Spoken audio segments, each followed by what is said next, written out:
Chris Avina with American Outdoor News, and today we have with us Officer Tylor Thoman from Brevard County, Florida. Tylor, thanks for coming on. Thank you for having me, sir. Tylor, how long have you been on the job? I've been with Brevard County for almost 4 years. And before that, I worked with Volusia County for a year and a half in corrections. So I'd say it's about 5.5 years in law enforcement in total. Have you always wanted to be in law enforcement, or just kind of fell into it? Yeah, my dad was a cop before me, so was my mom. So I can't think of anything else I ever wanted to do than law enforcement. I thought about the military for a little bit, but then kind of found my home in this career instead. Well, you're pretty young. I mean, you're you're what, in your mid-20s? I turned 29 in June, so I just turned 29. Wow, you look young. Yes, yeah, I'm lucky in that way. Now, you were just awarded Officer of the Year. Yes, I received Officer of the Year for my agency, for the Chief of Police Association in Brevard County, and for the NRA. That's quite an honor. How does one get bestowed an honor like that? All of them, obviously, they're nominated awards. So for me, I was involved in a on the job, an officer involved shooting, and some people around me decided that it fit for what I went through to be considered for those awards. But it's more so a group of other people that decide it based on kind of actions that you take throughout the year. Now, I saw the video of that whole incident, and really scary, which a lot of people just, they take for granted. Can you walk us through the events leading up to that? So when I was in patrol, I'm in investigations now, but when I was in patrol, I was a very proactive cop. I always had that drive to find the next big bust, to the chasing the bad guy all the time. That was just who I was, or even still am in investigations. But that day I was working criminal interdiction on the interstate, and we were out there just looking for really bad people, people that were trafficking in narcotics, human trafficking, guns, money, things like that. And I saw a car that stood out to me, had all the bells and whistles going off that this was the car, based on their driving pattern, their reaction to my law enforcement presence in my marked vehicle, things like that. So basically, once I saw that, I saw that there was traffic violations in the vehicle, made the traffic, kind of started making contact with people in the vehicle, trying to identify people, things like that. And obviously, as we were getting through that process, things took a pretty seriously negative turn. And the backseat passenger, when asked to exit the vehicle, emerged with a short barrel carbine rifle, and needed to open fire on myself and another deputy on scene, Brian Potters. And it quickly went from looking for a bad guy to fighting for survival. He wasn't the average bad guy. He had made up his mind. He was there to, it was him or us. And there were points in the exchange where he aggressed on us with this short barrel rifle. With I wholeheartedly believe the intention of killing both myself and Brian Potters. Unfortunately for him, we both made it out of it alive. and unfortunately he did not. He succumbed to his wounds from the shooting, and we went to go on to live and experience time with our families. And Now, a routine traffic stop, so to speak, yeah, can turn bad very quickly. yeah, I believe they say the shooting, to my recollection, it feels like it's longer, but they say it lasted 40 seconds roughly.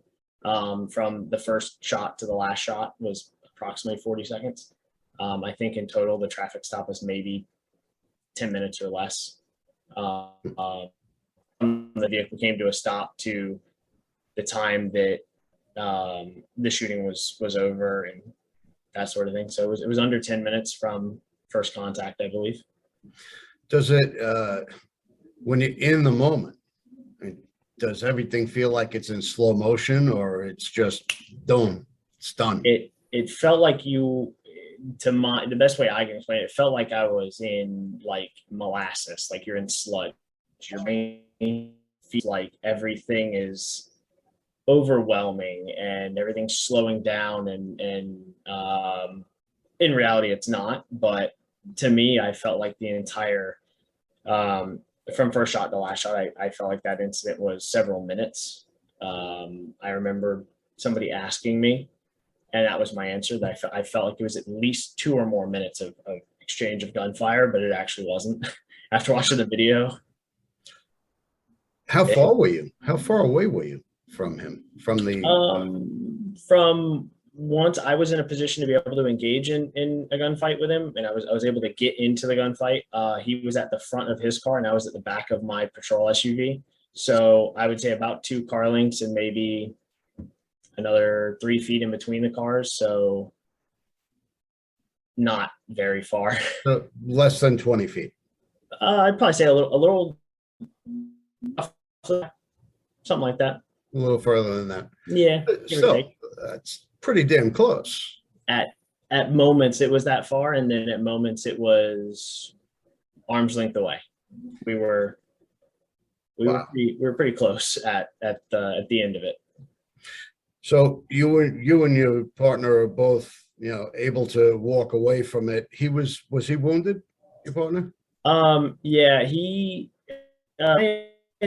in the, I believe it was the midsection of his shin, and the round hit the shin and then kind of turned and rolled down his shin through his ankle and into the top of his foot, top of his heel, where I believe it got stopped or wedged there.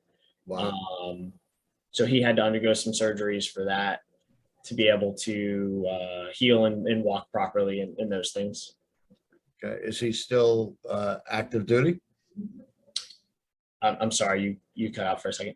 Is he still active duty? He's still on the job? He still is currently employed by the agency as of right now. To the situation, he had some trauma to the front and rear of his head that he has not returned to duty yet.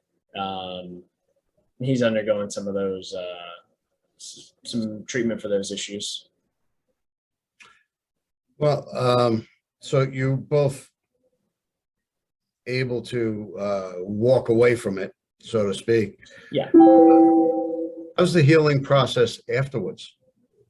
I didn't have any actual injuries from the incident itself. For me, I was very lucky. I actually I had to look at the picture to remember it. I busted the blood vessels along because I'm a right-handed shooter. Yeah. I gripped my gun so hard that I busted the blood vessels in the bottom of my hand. That was the extent of my injuries. Fear ultimately takes over to a point where it is you're down to your basic animal instincts of fight, flight, freeze, do what you can to survive. And that's where my injury came from. Brian, on the other hand, got shot in the leg, and then him and the suspect got into a kind of a physical altercation due to a malfunction or something that rendered the rifle basically out of battery, and it couldn't be remedied on scene. So he actually resulted to using the rifle as a bludgeoning tool to try and beat Brian to death with it. Wow. Which it caused several fractures and serious injuries to Brian's front and rear of his head. So during that portion, Brian sustained some pretty heavy head injuries too. So for him, his process is a lot longer than mine, but he's got the recovery process for the mental side, the physical side, and then making sure that his brain is taken care of traumatic injuries that he received there. Were there any traumatic or PTSD issues for you afterwards, or? I joke with the sheriff occasionally about it. I was told the day of my shooting, they said that I was going to be put on admin leave, which we all expect, admin leave with pay, and so you're cleared to come back. I had extra duty, like off-duty detail scheduled that weekend, which was I think like 4 days away or 3 days away after my shooting. And I remember asking, am I going to be back in time to work these? And he's like, everyone's like, probably not. So I wound up getting given 14 days off work, which I used as time to go visit my family. I have some family who lives up in Tennessee, my parents. So I went and visited my family, which was great for my mental health. Sure. I got to kind of decompress there for a while and then came back, went through the whole process. I will say you realize, or at least I realized for me personally, I find myself a little more aware than I was before. Not that I would say lackadaisical on that traffic stop or complacent on that traffic stop by any means. I think we both knew something was wrong there. We just didn't know what it was, and we were trying to get to that portion of the traffic stop, that portion of the investigation. But there were traffic stops before that where I will wholeheartedly admit I reached complacency where you just don't think it'll ever be you. Yep. So I wouldn't necessarily say post-traumatic stress in a way, but as a very serious wake-up call that I'm able to come back to work and conduct traffic stops. Still occasionally work the interstate interdiction where I actually got into that incident out there working that. I still go back and work it occasionally, as much as I can, honestly. So for the most part, mentally, I think I'm good for now. I mean, obviously, you can talk to some veterans and stuff like that I work with that say it could crop up later in life. So I try to focus heavily on my mental health, which I think will hopefully help me in the long term. Through, time and experience, you become a little more cautious in the way you approach things. You're a little more, you analyze things before you step in. Yeah, a little slower, taking an extra step back. So now you're in investigations. Yes, sir. What does that entail? So I work for one of our general crimes units. So I work most felony persons crimes. So we have specialty units for homicide, special victims for sex crimes and things like that. We work most of your stuff like an aggravated battery, stuff like that. We work burglaries to your house, your vehicle, stolen property that needs felony amount to get sent up to me or one of my partners in my current zone. And so we do that investigation there. And so if I get a case that say like a felony, someone broke in your house and stole some stuff out of there, that's the kind of stuff I work. Or if somebody shoots at somebody but they don't hit them or they don't kill them, then I'll work that case too. So we're kind of a jack of all trades in this current. Well, in today's climate, what do you come across most often? We in my zone currently, we deal with a lot of theft. And I don't know necessarily that can't really pinpoint it to one thing, like whether it's, you know, the influx of cost of living or if it's a drug related issue. I mean, there's all kinds of reasons why people do what they do. We do a lot of more theft and more fraud, at least at this current time. But you get waves of different things throughout the year. So it's on the rise right now.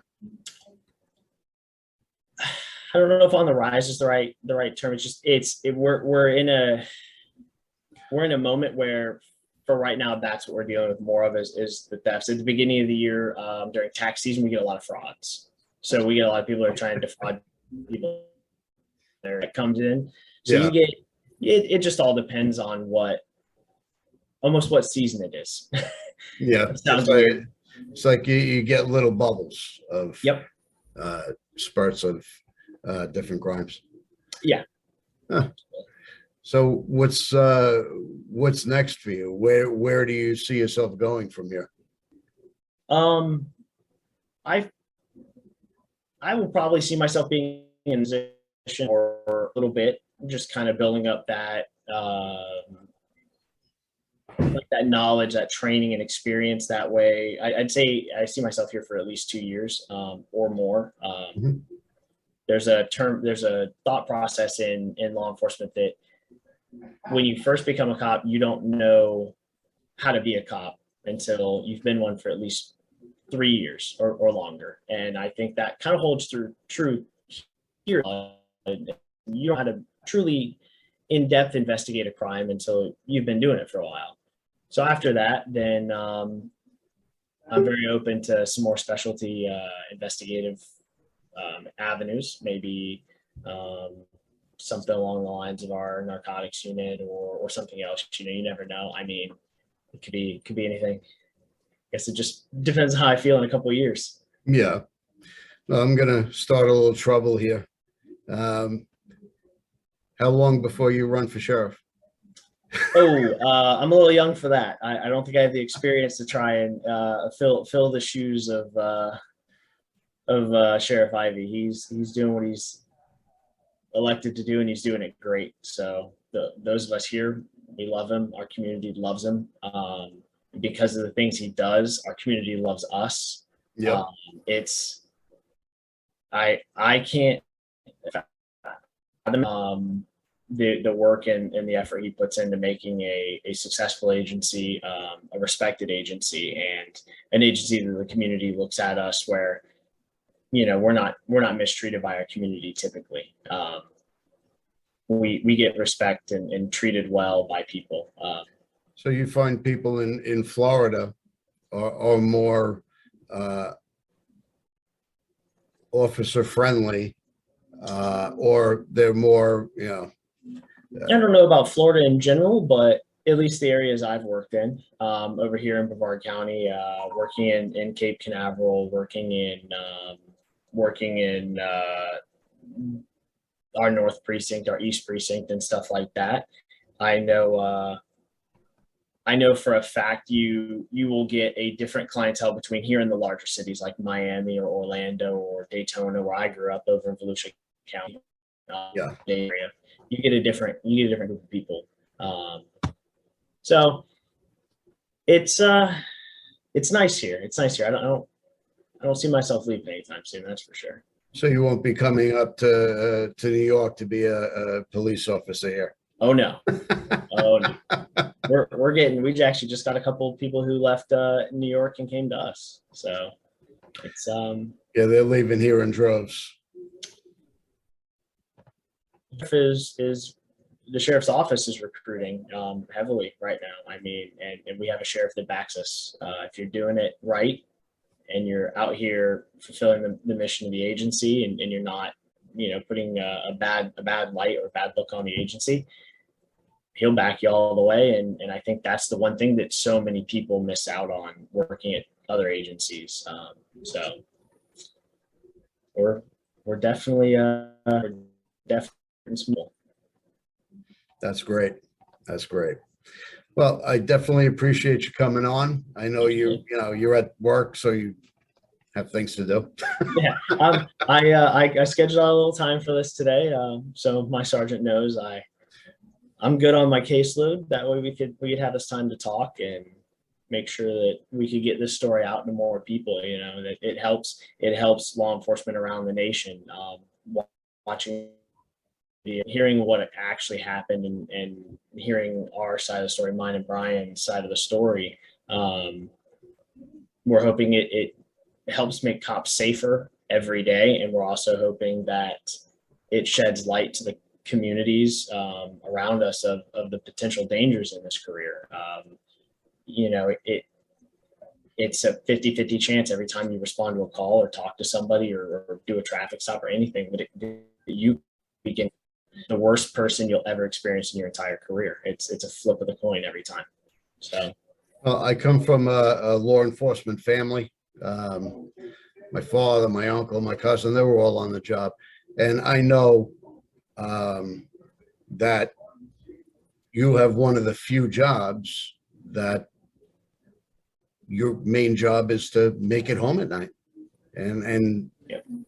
that may or may not be possible depending on circumstance. And a lot of people neglect to see that or refuse to see it. I'll definitely say, you know, I have a wife and a beautiful 3-month-old baby now, and I have my son, but I'll definitely say I will do everything I can to make it home alive every day. But we don't get that. Nobody gets the promise of tomorrow. But there are definitely times where, you know, we're going to a call that we know in the back end, this one. You know, I mean, any one of them could be the one, but you're going to a certain call and you know in the back of your head, this could be the one. So it's things that you have to be able to come to terms with. Otherwise, you won't be able to do the job the way you have to protect other people, yourself, your partners. You just kind of have to be able to put that thought behind you and go in and do your job to the best of your abilities. Well, I certainly appreciate what you do, and you know the rest of the people that do it along with you. It definitely takes a team. It's not a solo job. But hey, I definitely appreciate you guys, and I thank you for taking the time today to speak to us. Thank you for giving me the opportunity, sir. All right, you stay well, be safe, and hope to see you again at some of the shows. Absolutely. Thanks again. Thank you. We love our children. We protect them. We guide them. We prepare them for life in the world. With all that we do, from deep in our hearts, we cannot control all things. Life-threatening illnesses and disabilities affect far too many of our children each year. While we cannot change the circumstance, we can make dreams come true. Dreams to provide hope, to provide spiritual healing and strength, to provide moments of happiness and relief in the hardest of times. We can give a glimmer of light and hope in a time of darkness and despair. Join huntofalifetime.org to help make dreams come true, to provide hope for children with life-threatening illnesses and disabilities. Hunt of a Lifetime is a nonprofit organization fulfilling dreams for hunting and fishing trips to youth 21 and under with life-threatening illnesses and disabilities. Visit huntofalifetime.org to learn how you can make a difference.